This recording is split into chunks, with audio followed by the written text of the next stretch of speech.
Salamat po sa Diyos sa kanyang katapatan at patuloy na kabutihan sa bawat isa sa atin. Kung tutusin, bawat isa po sa atin, of course, gusto nating pagpalain tayo ng Diyos, di ba? We all want to be blessed by God. And of course, God is indeed a generous God because He continues to bless His people. At sa hapon pong ito, sa ating pag-aaral, babalikan natin ang buhay ni King Hezekiah, the righteous king, at kung paano siya lalong pinagpala ng Panginoon. So if you have your Bibles, turn with me to 2 Kings chapter 20, and I'll be reading the first 6 verses. 2 Kings chapter 20, from verses 1 to 6. At doon po binabanggit, in those days, Hezekiah was sick and near death. And Isaiah the prophet, the son of Amos, went to him and said to him, "Thus says the Lord, set your house in order, for you shall die and not live." Then he turned his face toward the wall and prayed to the Lord, saying, "Remember now, O Lord, I pray, how I have walked before you in truth and with a loyal heart, and have done what was good in your sight." And Hezekiah wept bitterly. Verse 4, "And it happened before Isaiah had gone out into the middle court, that the word of the Lord came to him, saying, Return and tell Hezekiah, the leader of my people, Thus says the Lord, the God of David your father, I have heard your prayer, I have seen your tears. Surely I will heal you. On the third day you shall go up to the house of the Lord, and I will add to your days 15 years, and I will deliver you and this city from the hand of the king of Assyria, and I will defend this city for my own sake, and for the sake of my servant David." I've entitled this message as The Believer's Reaction to God's Blessings, Part 1. The believer's reaction to God's blessings. Ang tugon ng isang mananampalataya sa mga pagpapala ng Diyos. May the Lord be pleased to bless His Word. Tayo po'y manalangin. Almighty Father, we worship and adore You. Maraming salamat for being a great and glorious and generous God. Salamat dahil in so many ways, O Lord, You have shown that You are the one who answers the prayers of Your people. And so we pray na lalo kaming maging thankful. We would always be grateful to You, and our hearts would truly praise You for all of the things You have been giving and all of the things You have been doing in our lives, from the smallest to the greatest, O Lord God. We pray na kayo rin po ang sumama sa amin through the leading of Your Holy Spirit upang maintindihan namin ang Inyong mga salita, and may it be a blessing to us as well. Thank you so much. Nabili po namin ang lahat sa pangalan ng aming Panginoong Jesucristo. Amen. Now notice this passage begins with those words, in those days, sa mga araw na yun. Anong mga araw yun?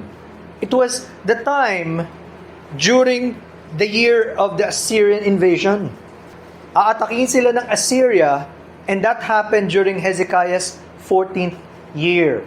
Ito po yung matatagpuan sa 2 Kings 18:13. That was a time when it was a difficult time for all of them. May nangyari pa. Dumating pa yung personal challenge ni Hezekiah, because sabi dun sa ating text, Hezekiah was sick and near death. Napakaseryoso nung kanyang situation. It was not mentioned about the cause of this sickness, but it was a fatal sickness. Malala yung kanyang sakit, to the point, binigyan na siya ng mensahe ng Diyos.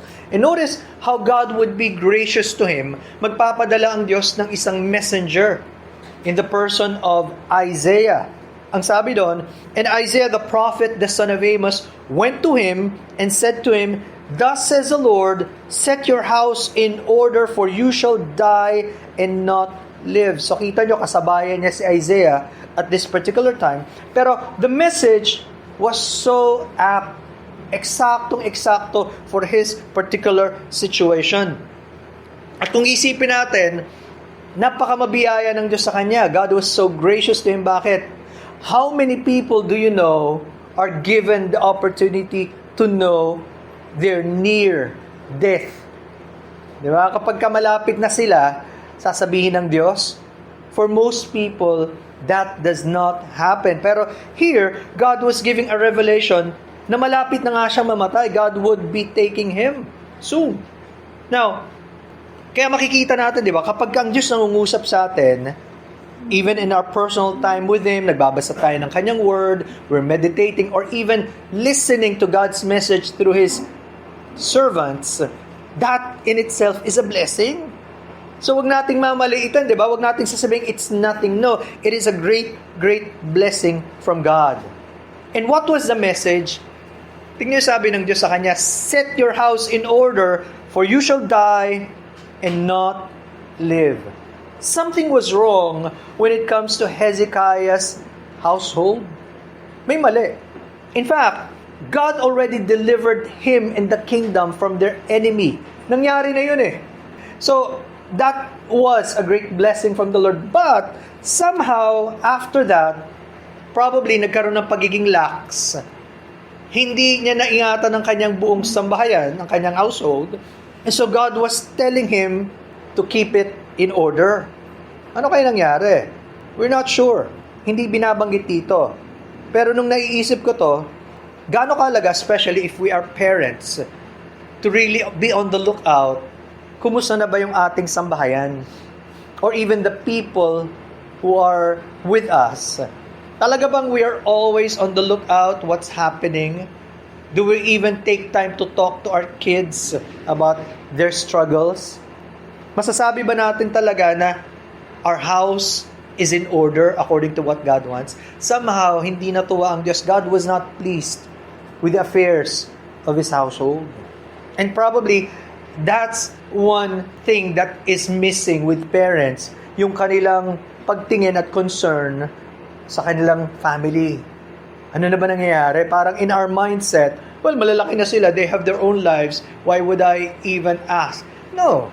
As long as they are with us, and even if they go away from us, parents will be parents, di ba? Yun eh. To know what's happening. That was a reminder. And of course, kung tayo naman, mga anak, we are children, of course. And try to see, how is your life right now? Kumusta ka na? Is your life really in order according to what God wants? So lahat tayo involved dito. Di ba? Now, how old was King Hezekiah when God gave this message? Actually, he was still very young. Napakabata pa niya. He was only 39 years old at this time. How do we know? Kasi sabi sa 2 Kings 18:2, he was 25 years old when he became king, and he reigned 29 years in Jerusalem. So, 25 years old siya nagsimula as king, plus yung kanyang reign of 29 years, that would make it 54 years when the Lord took him. Sa verse 6, ipinangako ng Diyos, as we've read, God will add 15 years to his life. So, nangangahulugan, 54 minus 15 would be 39 years old. No wonder, ganun na lang yung emotion ni King Hezekiah. At a very young age, God will take him. Hindi ko mapigilang mapaisip how God has been so gracious to me personally. And I'm sure for all of us. Bakit? He has allowed me to reach 55 years old. My father passed away at 50. Sometimes we do not value every year or even the days that God is giving us. It is only by God's grace and blessings. Pwedeng hindi naman tayo umabot nun eh. Pero sometimes we take that for granted. So first of all, makikita natin his serious situation in verse 1. And then, magkakaroon siya ng deep reaction on this. The second point would be his serious pleading in verses 2 to 3. Kaya pala, ganun na lang siya manalangin. Sabi sa verse 2, then he turned his face toward the wall and prayed to the Lord. Yun daw, yung pagpapakita niya ng earnestness, yung buong puso na paghahanap sa Diyos para manalangin. Ang commentary nga ni Patterson and Austell, turning his face to the wall, thereby both dismissing Isaiah and entering into solitary confinement with God, Hezekiah poured out his heart to the Lord. Imagine, that was the most important thing for him, to be with God at that time. Even though he had the visitor Isaiah, he was used of God, pero he wanted to go before God's presence. Di ba maraming times, God is dealing with us. Alam natin yan, if you are children of God. We need to spend more time with God, to seek Him with all of our heart. When was the last time that happened? Yung walang distractions. Yung talagang it is only God that we want.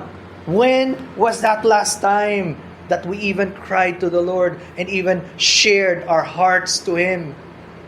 Ang problem natin with so many things in our lives and in our times, minsan bihira na lang nangyayari, di ba? For many Christians, it's a rare occasion. Only when something great or something big happens do we seek the Lord more. Pero yung regular, as in, we always seek His face, parang hindi ganun no? So that was His way of showing He was very serious in seeking God. At ano yung kanyang prayer? Sabi sa verse 3, He said, "Remember now, O Lord, I pray, how I have walked before you in truth and with a loyal heart, and have done what was good in your sight." And Hezekiah wept bitterly. Now, pag binasa natin ito at first glance, what was Hezekiah doing? Masyado na ba siyang proud to the point na pinagmamalaki niya yung kanyang mga nagawa? Was he boasting about his accomplishments in walking before God in truth and having a loyal heart and doing what God wanted him to do? Hindi ba dapat that should be the normal thing for a Christian? But remember, at this particular time, he was part of the old covenant. Yun yung panahon niya eh. Kaya nga maganda when we're studying scriptures, babalikan natin yung context. Because it's easy to judge kapag di natin naisip what was their time. So he was part of the old covenant, and that's what God required of them. Tandaan nyo, even in many passages, especially in Deuteronomy, God would bless them when they obey Him, and God would curse them when they disobey. In fact, kapakalinaw niya sa Deuteronomy 11:26-28, anong sabi ng Diyos? "Behold, I set before you today a blessing and a curse. The blessing if you obey the commandments of the Lord your God, which I command you today, and the curse if you do not obey the commandments of the Lord your God, but turn aside from the way which I command you today, to go after other gods which you have not known." They have only one of two choices, either to follow God or to disobey Him. And that's where the blessing or the curse would come. Even David in Psalm 15:1 and 2, he said, "Lord, who may abide in your tabernacle, who may dwell in your holy hill? He who walks uprightly and works righteousness and speaks the truth in his heart." That is a showing of God's working in the person's life. Kapag he's seeking God, wants to walk according to God's ways, and to live righteously. Yun ang pagpapakita may ginawa ang Diyos. But we're not part of the old covenant anymore. That's the main difference. We do not live like that, na kapag may ginawa ka, God would approve. Kapag sumuway ka, God would be angry. No. Our blessing comes from our faith in the Lord Jesus Christ. Yun yung ating relationship with Him. In fact, Paul made it clear in Galatians 3:13-14, Christ has redeemed us from the curse of the law, having become a curse for us. For it is written, "Cursed is everyone who hangs on a tree. So, the Lord Jesus delivered us from that curse of the law. Kasi no one can perfectly obey the law. And then verse 14, that the blessing of Abraham might come upon the Gentiles in Christ Jesus, that we might receive the promise of the Spirit through faith. See? That is the blessing that God gives to us in Christ Jesus as we come to know Him by faith. Diba? Naging anak tayo ng Diyos. And then we receive the promise of the Holy Spirit that comes through faith. Hindi dun sa works. How gracious God is. Kaya makikita nyo ang malaking difference. Hindi na ikaw yung tao na takot na mawawala yung salvation. Hindi ka someone who fears losing your salvation. Why? Because it is God who saved us with His holy calling. Not because of our works, but because of His mercy and grace. Yun po ang malaking kaibahan.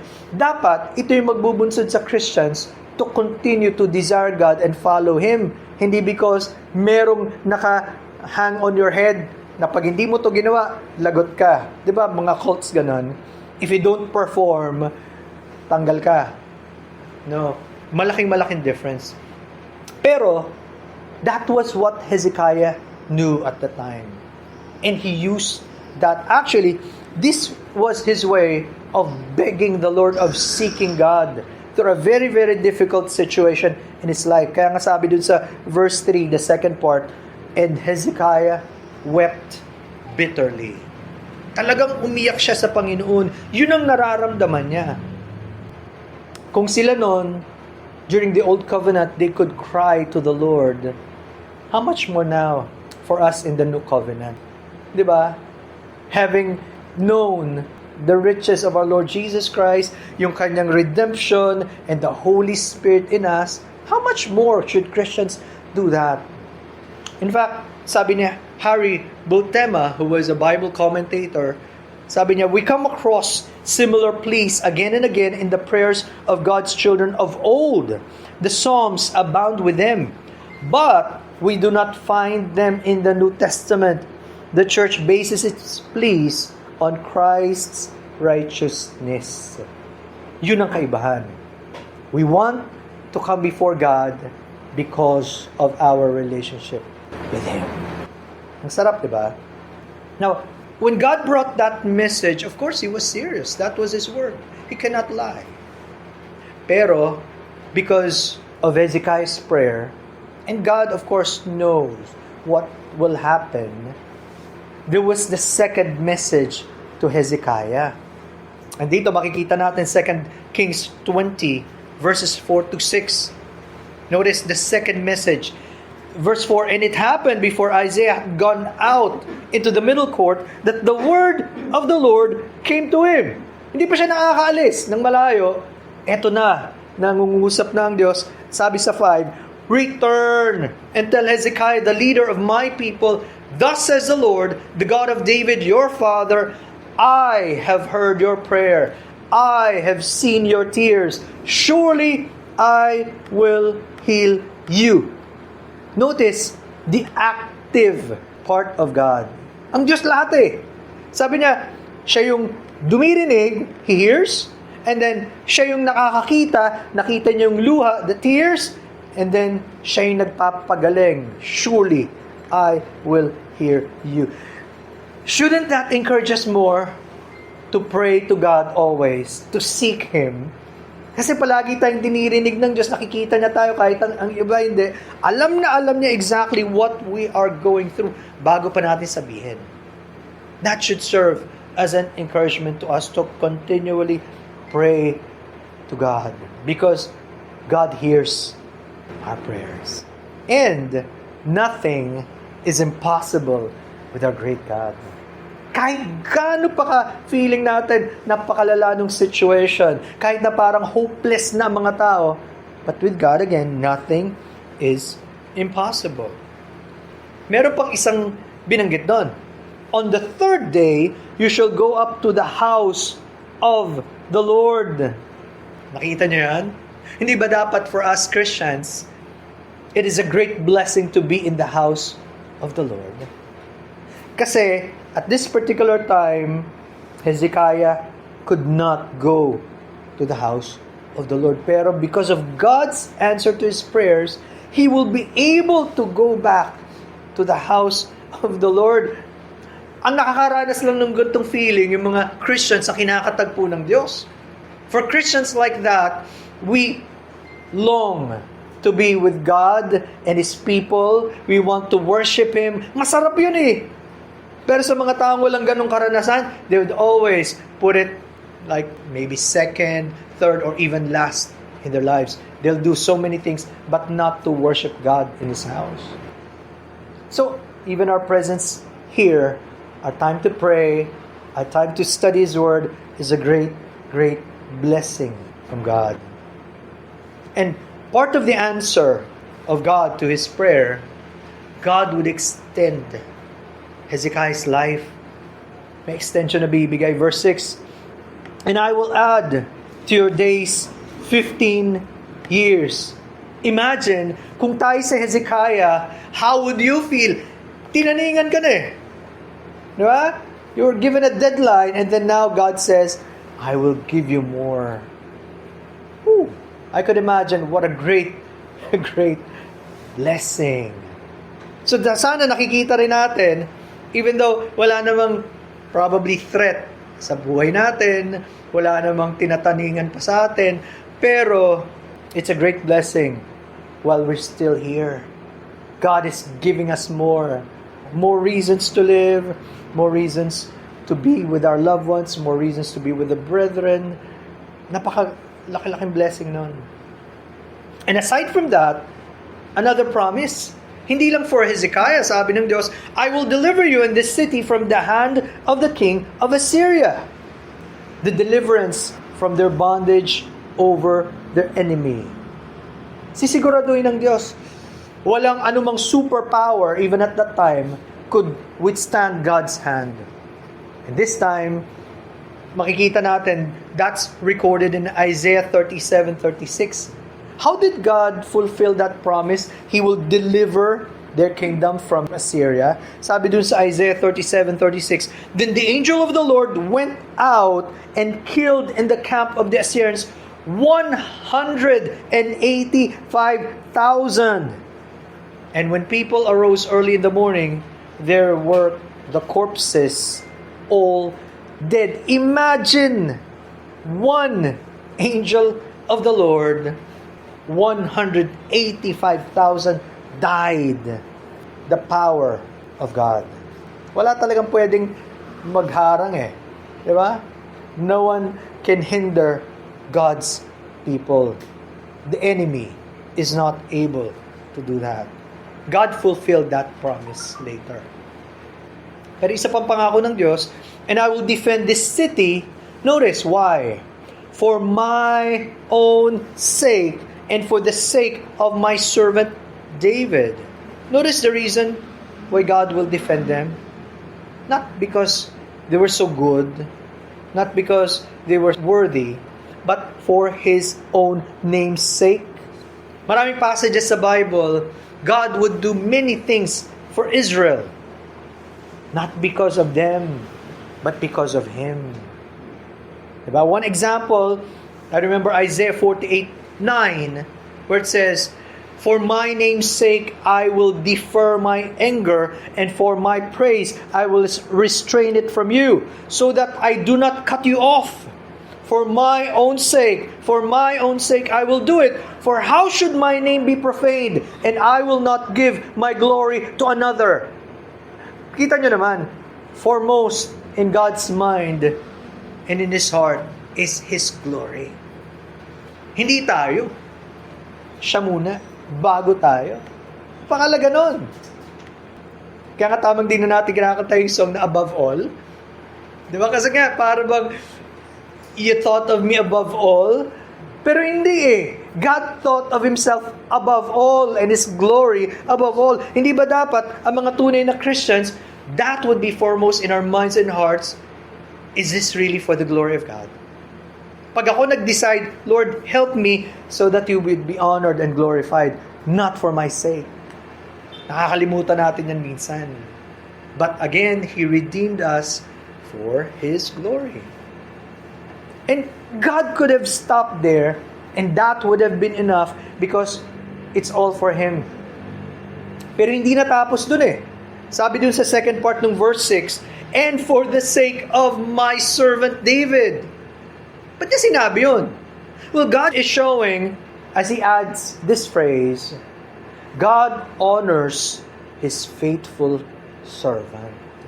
Tingnan nyo, paano na hindi alam ni David as he sought God with his heart, even though sometimes he would make mistakes. Of course, he was human, just like us.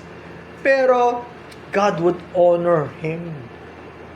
Kaya wala tayong gagawin, nothing that we would ever do truly for the name of our Lord Jesus Christ and for the glory of God, that will be a waste. Huwag niyong isipin, di ba? When you take time to pray long, when you take time to meditate on the Word, napakahirap, may mga challenges, and then you choose to trust God more than to trust men, it's not a waste of time. Yung pag-attend natin, it's not a waste of time. God always honors His faithful servant. Alam nyo naman, I'm sure, Hebrews 6:10, for God is not unrighteous to forget your work and labor of love, which ye have showed toward His name, in that ye have ministered to the saints, and do minister. Kaya pala masarap maglingkod sa Diyos, di ba? Pray to serve the Lord. Why? He does not forget. Even if others don't notice, continue on. Let's do it for the Lord. God is pleased. So, yung dalawang promises na yon would go hand in hand. Hezekiah's healing and their deliverance, they go together. Kapag naranasan ni Hezekiah that he would be healed, he knows that God will also fulfill the other promise of delivering their kingdom from their enemies. Pero tingnan nyo, God could have as easily healed them, pero God would use means. Ano yung means na ginamit ng Diyos? Sabi doon, take a lump of figs. Probably at that time, they used that for medical treatment. Nalala ko tuloy, di ba, in James, sinasabi, if any of you would be sick, call for the elders, and then with oil, they will pray for him, and he would be healed. Yung oil would also represent the physical means that God would use. So sa panahon natin, hindi siya contrast. Diba? They don't go opposite. They go together actually. God hears the prayers of His people, but He would also use the physical means He has given. Kaya huwag tayong matakot magpa-check up because gagamitin ng Diyos yun. So, they're not in contrast. God can use yung mga physical means. And usually that's how God works.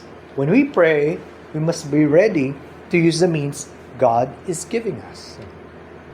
Ano yung sign na bibigay ng Diyos kay Hezekiah? Sabi sa verses 8 to 11, and Hezekiah said to Isaiah, what is the sign that the Lord will heal me, and that I shall go up to the house of the Lord the third day? Verse 9, then Isaiah said, this is the sign to you from the Lord, that the Lord will do the thing which he has spoken. Shall the shadow go forward 10 degrees, or go backward 10 degrees? And Hezekiah answered, it is an easy thing for the shadow to go down 10 degrees. No, but let the shadow go backward 10 degrees. So Isaiah the prophet cried out to the Lord, and he brought the shadow 10 degrees backward, by which it had gone down on the sundial of Ahaz. Wow. Imagine the great mercy of God and His power that were manifested in the life of this king, Hezekiah. Hindi lang sa kanya, but probably to so many people. How could the sundial shadow go back? One scientific explanation, it's possible that even the sun went back. Yun yung yung grandest act of God na He could easily do that. Diba? During the time of Joshua, there was one day when the sun did not go down. for them to destroy the enemies. Kaya ng Diyos yun. Pinabalik ng Diyos. So imagine, the universe was in God's control. He could do that. Sabi ni Christopher Knott, Hezekiah quite properly asks for a sign to assure himself of his recovery. His hypocritical father, in mock modesty, refused to ask for a sign. Yung tatay kasi niya, sinabi ng Diyos through a prophet, what sign would you ask? No, I would not ask. At this time, God was the one saying, you can ask. Again, God was in no obligation to grant that request. But He did. Which shows His great mercy to this king. It was a miracle that happened. Again, si Christopher Knapp mentions again, it was a miracle whatever way we take it. God could have reversed the revolution of the earth had He seen fit to do so, for He is a poor clockmaker even who cannot turn the hands of His own workmanship backward. Makapangyarihan ng Diyos, walang imposible. Or He could have caused the phenomenon by the ordinary law of refraction. Pwedeng localized at yun lang ang ginawa ng Diyos to bend the light so that it would go backward. But even that also was a miracle. Kung kaya ng Diyos gumawa ng himala, and sana nakikita natin ba, the greatest miracle God did to our lives is to save us from sin so that we are now new creation in Christ. Ano pa bang hindi niya kayang gawin? He could do anything. So don't lose faith, don't lose trust in God. Another parallel passage nitong 2 Kings 20 is Isaiah 38. At dito sa Isaiah 38, nakarecord yung sinulat ni King Hezekiah na thanksgiving to God, which is not recorded elsewhere. At part of that recording, you would notice his heart of thanksgiving to God. Sabi sa Isaiah 38:9, this is the writing of Hezekiah, king of Judah, when he had been sick and had recovered from his sickness. Verse 15, itong sabi niya, what shall I say? He has both spoken to me, and he himself has done it. I shall walk carefully all my years in the bitterness of my soul. In-acknowledge niya, ang Diyos ang may gawa ng lahat. It's all of God. And my response, I will walk carefully all my years. From this time forth, gusto kong lumakad para sa Diyos. He committed himself to God. And then in verse 20, the Lord was ready to save me. Therefore, we will sing my songs with stringed instruments all the days of our life in the house of the Lord. He was so thankful to God. At iba dapat naman, we always should be thankful to God. But you know, as great as this moment was, the real test is when time passes by. Pag lumipas na. Di ba kasi, andyan pa yung excitement of the moment? Kapag may nangyari sa ating great thing, wow, as if sobrang kang awed, inspired. Sige, parang nothing can stop you to serve the Lord. But after 1 month, after 3 to 6 months, after a year, after 2 to 5 years, after 10 years, what happens? But that's also a challenge to all of us. Not only at that particular time when God did something great, but even unto the end of our lives, will we remain faithful to God? Will we continue with the same intensity and same desire to serve Him? Or, along the way, in the middle part, unti-unti na tayong nawawala. We lose that fire. Kaya nga sabi ko, this is part 1. That's the blessing. And that's the positive way of reacting to God's blessings. Pero if you know the story, there's the second half of this. Hindi pa tapos ang lahat. What would happen to Hezekiah with the added 15 years God has given him? Probably you already know. But we can also learn from that. May the Lord instruct us at sana i-challenge tayo ng Panginoon to continue to be thankful to God and use the life that He has given to us for His glory and for His honor. May God guard our hearts and our minds through Christ Jesus our Lord.